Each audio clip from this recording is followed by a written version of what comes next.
देखो बाबा, जो दे रही हूँ आप उसे स्वीकार करो। कुछ दिन पूर्व भी एक स्त्री आई थी आशीर्वाद देने के बहाने, और बाद में पता चला था कि वो राक्षसी पूतना थी। तब से हमने लल्ला को देखने दिखाने से दूरी रखते हैं। तुम कहना क्या चाहती हो? हम भी क्या कोई ढोंगी हैं?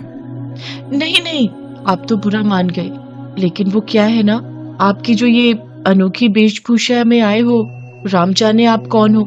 ना बाबा ना, मैं अब अपने लल्ला को और संकट में नहीं डाल सकती। महाघातक सांपों को एक सांस में निगलने वाले, गरुड़ की सवारी करने वाले, पूरे संसार की रक्षा करने वाले पर कैसा संकट मैया? क्या कर रहे हो सखा? मेरा भेद मत खोलो। मैं समझी नहीं, किसकी बात कर रहे हो आप? भगवान विष्णु की। आपकी बातें बड़ी विचित्र हैं। मैं अपने लल्ला की बात कर रही हूँ, और आप कहाँ से नारायण पर चले गए? आप सच्ची में बहुत भोले हो भोले शंकर। मैया को मनाना भी नहीं आता। बस मैया, बहुत हुआ आपका हट। अब जब तक मैं आपके लल्ला को अच्छे से नहीं निहार लेता, मैं तब तक यहाँ से नहीं जाऊंगा। तब तक मैं यहीं आपके द्वार पर बैठ जाऊंगा। जितना समय मन करे उतना समय तक यहाँ बैठो आप, किंतु मेरे लल्ला को न देख पाओगे। आप मुझे पहचानती नहीं हैं। मैं 10 वर्षों तक समाधि में बैठ सकता हूँ। जब आपका लल्ला बड़ा हो जाएगा, उस पर आपका कोई अंकुश नहीं रहेगा, तब मिलूंगा, लेकिन उससे बिना मिले लौटूंगा नहीं। आप होंगे बड़े हठी, लेकिन मैं भी मैया हूँ। मैं अपने पुत्र से नहीं मिलने दूंगी। और मैं भी तब तक यहाँ से नहीं जाऊंगा जब तक आपके पुत्र से भेंट नहीं कर लेता। अब साधु बने शिव जी वहीं उनके द्वार के आगे बैठ गए और श्री राम नाम का जप करने लगे। लेकिन मैया यशोदा बिना कुछ कहे भीतर चली जाती हैं और किवाड़ बंद कर लेती हैं। मिलने दो ना मैया, मैं भी भोलेनाथ से मिलने के लिए व्याकुल हूँ। अब क्या करूँ मैं? एक और मेरी प्यारी माँ है जो मेरी सुरक्षा को लेकर चिंतित है, तो दूसरी ओर है मेरे दर्शन को उतावले मेरे महादेव। यशोदा मैया खिड़की से चुपके से दिन के समय देखती हैं, तो महादेव अभी भी वहीं पर हट लगाए हुए बैठे थे। बड़ा ही ढीठ है ये बाबा, जाने का नाम ही नहीं ले रहा। ऊपर से जिद पकड़कर बैठा है कि लल्ला को गोद में उठाकर ही रहेंगे। मैं भी उनकी गोद में खेलने के लिए तड़प रहा हूँ। ऐसे ही समय बीतता जाता है और महादेव वहीं बैठे रहते हैं। हे नारायण, ममता और भाव के आगे भाव हार रहा है। मुझे भय है कि कहीं मैं हार ना जाऊं। कुछ तो कीजिए प्रभु, मुझे एक बार आपको गोद में लेकर अपने सीने से लगाना है। अब आप ही कुछ कीजिए, मेरी ये इच्छा पूरी कीजिए। तभी अंदर कान्हा जी उनकी ये बात सुन लेते हैं और जोर जोर से रोने लगते हैं। माखन निकाल रही मैया यशोदा दौड़कर उनके पास आती है। अरे क्या हुआ लल्ला, तू रो क्यों रहा है? चुप हो जा लल्ला, चुप हो जा। तभी पड़ोस की एक औरत उसके घर आती है। क्या बात है यशोदा, ये कान्हा इतना रो क्यों रहा है? पता नहीं बहन, कहीं उसे भूख तो ना लगी, लेकिन अभी कुछ देर पहले ही तो मैंने इसे दूध पिलाया था। वहीं बाहर बैठे महादेव जब कान्हा जी की आवाज सुनते हैं तो मन ही मन सोचते हैं, लगता है कान्हा भी हमसे मिलने के लिए व्याकुल है। अंदर कान्हा थे जो कि लगातार रोए ही जा रहे थे। उनकी आवाज सुनकर नंद बाबा भी गौशाला से भागकर जल्दी जल्दी वहाँ आए। क्या हुआ यशोदा, ये इतना क्यों रो रहा है? नहीं पता जी, दूध भी पिला दिया लेकिन तब भी रोए जा रहे हैं। देखो न जी, ये तो चुप ही ना हो रहा। लाओ इसे मुझे दो, मैं इसे जरा बाहर घुमा कर ले आऊं। बाहर? ना ना ना, बिल्कुल ना। अरे ले जाने दो, ये इसीलिए रो रहा होगा। क्यों, कान्हा ने ऐसा क्या किया तुमसे? नहीं नहीं, मैं इसे कहीं नहीं ले जाने दूंगी। वो पालना उत्सव वाली भूल में फिर से न दोहरा सकती। कौन सी भूल? लगता है आपने बाहर उस साधु बाबा को ना देखा, वो कान्हा से मिलने के लिए तड़प रहे हैं। कौन है ये बाबा? ये बहुत ही हठी बाबा है। इनकी इच्छा पूरी नहीं की तो यहीं बैठ गए आंगन में। यशोदा, गोकुल का राजकुमार है ये, और इससे मिलने के इच्छुक लोगों को हम कैसे रोक सकते हैं? ना ना ना, सोचना भी मत आप। वो साधु बाबा ने हमको चुनौती दी है, हम न देंगे लल्ला को। क्यों हट कर रही हो यशोदा? और मैं यहाँ का गोप नरेश हूँ, मैं किसी को राजकुमार से मिलने से कैसे रोक सकता हूँ? प्रजा को क्या संदेश जाएगा?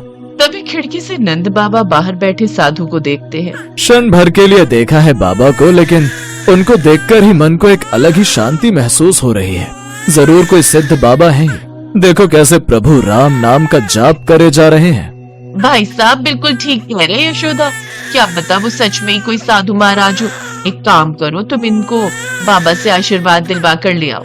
अगर ये चुप हो गया तो समझो वो बाबा सत्य है। बिल्कुल सत्य। मैं अभी उन बाबा को लेकर आता हूँ। अब नंद बाबा बाहर जाते हैं और उन साधु बाबा से कहते हैं, चलिए बाबा, भीतर चलिए और नन्हे लल्ला के दर्शन कीजिए। नंद बाबा उन्हें घर के भीतर लेकर आए, जहाँ उनके एक कदम घर में पड़ते ही वो चुप हो गए। ये देख यशोदा मैया भी हैरान रह गई। उन्होंने उसे उनके हाथों में दे दिया। कान्हा को गोद में लेते ही महादेव प्रसन्न हो गए और कान्हा भी उन्हें देख मुस्कुराने लगे। साधु महाराज लगातार उन्हें एकटक निहारे जा रहे थे। तब मैया यशोदा बोली, बाबा आप मेरे लल्ला को यूं एकटक मत देखिए, कहीं उसे नजर लग गई तो।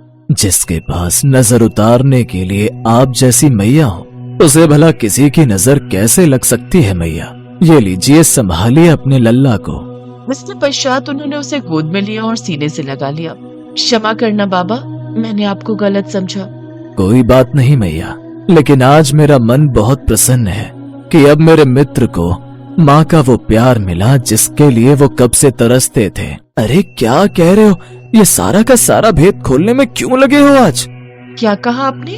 अब मेरा मतलब है, जैसे एक माँ तड़पती है अपने बच्चे के लिए, ऐसे ही बच्चे भी तड़पते हैं अपनी मैया के लिए, फिर वो कोई साधारण बालक हो या स्वयं नारायण का अवतार। अच्छा, अब मैं चलता हूँ।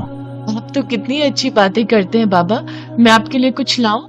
तभी महादेव को याद आता है कि माता पार्वती ने उनसे आते वक्त यशोदा मैया के हाथों का मक्खन लाने की बात कही थी।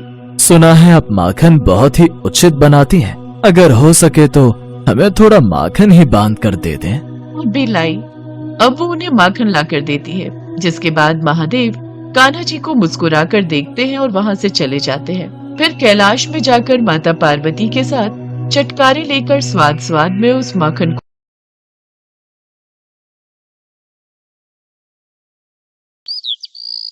एक बार भगवान शंकर तपस्या से उठे तो माँ पार्वती उनके पास आई और बोली, स्वामी आप सारा दिन पर्वत पर बैठे रहते हो और मैं सारा दिन घर का कामकाज करती हूँ, भूखी प्यासी बैठी रहती हूँ। आप कुछ नहीं कमाते हो, मैं क्या खाऊं, क्या बच्चों को खिलाऊं? आपने कभी इस ओर ध्यान भी दिया कि परिवार कैसे चलेगा? माँ पार्वती की बातें भगवान शंकर ध्यान से सुन रहे थे। आप मेरी एक बात मानोगे स्वामी? मैंने तुम्हारे साथ फेरे लेते हुए 7 वचन निभाने का वादा किया था। तुम कहो तो मैं तुम्हारी बात अवश्य मानूंगा। तो फिर ठीक है, एक काम करो, आप वृंदावन चले जाओ। एक आपका अपना नंदी बैल तो है ही और एक बैल आपका वहाँ कन्हैया से मांग लेना। कन्हैया के खेत हैं, आप वहाँ पर खेती करना और जो फसल उगे उसे ले आना, कुछ तो काम चलेगा। लेकिन एक बात का ध्यान रहे स्वामी, आप वहाँ जाकर कन्हैया से कहना कि आप खेती ऊपर की लोगे और नीचे का हिस्सा कन्हैया को देना। ठीक है देवी पार्वती, मैं अभी नंदी बैल पर बैठकर वृंदावन जाता हूँ। इसके पश्चात भगवान शंकर अपने बैल नंदी पर बैठ गए और कन्हैया जी के पास जाने लगे। रास्ते में नंदी बैल उनसे बोला, प्रभु हम जा तो रहे हैं, लेकिन ये कन्हैया बहुत चालाक है, बहुत तेज है। कोई नहीं, जो होगा सो देखा जाएगा। मैंने पार्वती को वचन दिया है कि अब मैं खेती करके ही लौटूंगा। और फिर इसके पश्चात शंकर जी अपने बैल नंदी के साथ कृष्ण जी के द्वार पहुँचे और अपना शंख बजाने लगे। शंख की आवाज सुनकर कृष्ण जी द्वार खोलते हैं तो उनके सामने भगवान शंकर खड़े थे। कृष्ण जी भगवान शंकर को प्रणाम करते हैं। भोलेनाथ आप आइए, भीतर पधारिए। अचानक कैसे आना हुआ? मुझे संदेशा भेज देते, मैं आपसे मिलने आ जाता। कन्हैया मेरा एक काम है जो केवल तुम ही कर सकते हो। हाँ हाँ बताइए, मैं आपकी किस प्रकार सहायता कर सकता हूँ? मुझे आपके खेतों पर खेती करनी है। एक बैल मेरे पास है और एक बैल आप अपना दे दो और अपने खेत पर मुझे खेती करने के लिए दे दो। क्यों मैया, आपका क्या विचार है? भगवान शंकर हमारे खेतों पर खेती करना चाहते हैं। हाँ तो कोई बात नहीं, अच्छी बात है, हमें भी बनी बनाई फसल मिल जाएगी। पर मेरी एक शर्त है, खेती में आप जो भी मुझे बोने को कहोगे वो मैं बो दूंगा, पर खेती का ऊपरी हिस्सा मैं रखूंगा। तो आप बताओ मैं क्या बो दूं? ठीक है, मुझे मंजूर है। एक काम करो, आप ना आलू बो दो। ठीक है, फिर मैं फसल तैयार होने के बाद ही आपसे मिलूंगा। इसके बाद शंकर जी बैलों को लेकर खेती करने चले गए। उन्होंने खूब मेहनत से खेती की और आलू उगाए। कुछ दिनों में आलू की फसल पककर तैयार हो गई। शर्त के मुताबिक शंकर जी और नंदी ने मिलकर आलू के ऊपर की फसल, आलू के पत्ते काटे और गठरी में भरकर कैलाश ले गए। शंकर जी ने बहुत खुशी से पार्वती मैया को वो गठरी दी। पार्वती मैया ने जब गठरी को खोलकर देखा तो वो हैरान हो गई। उस गठरी में तो पत्ते ही पत्ते थे। प्रभु, आप ये क्या उठा लाए हो? खेती कहाँ है जो आपने की थी? पार्वती, मैंने तो वैसा ही किया जैसा तुमने मुझसे कहा। मैंने ऊपर की खेती का हिस्सा लिया और कैलाश लौट आया। मुझे कुछ नहीं पता प्रभु। अब मैं इन पत्तों का क्या करूं? ये पत्ते किसी काम के नहीं हैं। अब आप दोबारा जाओ और दोबारा खेती करके लाओ। और हाँ, अब की बार आप नीचे की खेती मांगना। एक बार फिर भगवान शंकर नंदी के साथ वृंदावन जाने लगे। रास्ते में नंदी ने उन्हें फिर समझाया कि कान्हा बहुत चतुर है, तो आप सावधान रहना। शंकर जी ने फिर से वही कहा कि जो होगा देखा जाएगा। कन्हैया, मुझे आपके बैल और खेत फिर से चाहिए। मुझे एक बार फिर खेती करनी है, पर इस बार मेरी शर्त यह है कि मैं खेती नीचे की लूंगा, ऊपर की आप रखना। बताओ मैं क्या बो दूं? ठीक है, फिर तो आप बाजरा बो दो। कृष्ण जी के कहने पर शंकर जी ने बाजरा बो दिया और खेती की। उसकी अच्छे से रखवाली की और कुछ ही समय में बहुत अच्छी बाजरे की फसल उगाई। शंकर जी बाजरे के नीचे की डंडियां तोड़कर कैलाश ले गए और ऊपर का बाजरा सारा कृष्ण जी और यशोदा मैया घर ले गए। कैलाश पहुंचकर जब शंकर जी ने माता पार्वती को बाजरे के नीचे की डंडियों से भरी गठरी दिखाई तो वो फिर से क्रोधित हो गई। अरे, आप ये क्या ले आए? ये तो घास फूस है, इनका मैं क्या करूंगी? इसमें बाजरे के दाने कहाँ हैं? पार्वती, मुझे तो तुमने कहा कि मैं नीचे की खेती ले आऊं, इसलिए ऊपर की खेती मैंने कन्हैया को दे दी। मुझे कुछ नहीं पता मैं क्या बनाऊं और क्या खिलाऊं। आप एक बार फिर से जाओ और इस बार कन्हैया से कहना कि ऊपर और नीचे दोनों की खेती आप ही रखोगे। ठीक है पार्वती, जैसा तुम कहो, मैं फिर से जाता हूँ। चलो नंदी। शंकर जी कन्हैया के द्वार पर पहुँचे और उनसे फिर से खेती करने के लिए कहा। कन्हैया, इस बार ऊपर और नीचे दोनों की खेती मैं ही लूंगा। बताओ मुझे क्या बोना है? ठीक है, इसमें मुझे कोई आपत्ति नहीं है। आप इस बार मक्का बोलो। इस बार आप ऊपर और नीचे की खेती ले लेना और जो बचेगा वो मैं रख लूंगा। शंकर जी फिर से खेती करने लगे। कुछ ही समय में मक्का की बहुत अच्छी फसल उगाई। कृष्ण जी यशोदा मैया के साथ मिलकर बीच का हिस्सा यानी कि मक्का तोड़कर घर ले गए और ऊपर और नीचे की फसल भगवान शंकर कैलाश पर्वत पर ले आए। इस बार नंदी और भगवान शंकर बहुत खुश थे कि ऊपर और नीचे की दोनों खेती देखकर माता पार्वती बहुत खुश होंगी। पर जैसे ही उन्होंने माँ पार्वती को खेती की गठरी पकड़ाई, जिसे देखकर माँ पार्वती अपना सिर पकड़कर बैठ गई। अरे, ऊपर और नीचे की फसल तो ले आए, पर इसमें भुट्टा कहाँ है? पार्वती, तुमने ही तो कहा था कि ऊपर की और नीचे की खेती लेकर आऊं, इसलिए मैं ऊपर और नीचे की खेती ही तो लेकर आया हूँ। अब मैं भोला भाला, जैसा तुमने मुझसे कहा मैंने वैसा ही किया। तभी कृष्ण जी आते हैं। माँ पार्वती, भोलेनाथ बिल्कुल उचित कह रहे हैं। भोलेनाथ को तभी तो भक्त भोले बाबा कहते हैं। भोलेनाथ तो भाव के भूखे हैं। प्रेम से जो भी इनको कुछ भी अर्पित करता है वे ग्रहण कर लेते हैं। आप धन्य हैं भोलेनाथ। माँ पार्वती, भोलेनाथ के द्वारा की हुई खेती मैं ले आया हूँ, इसे स्वीकार कीजिए।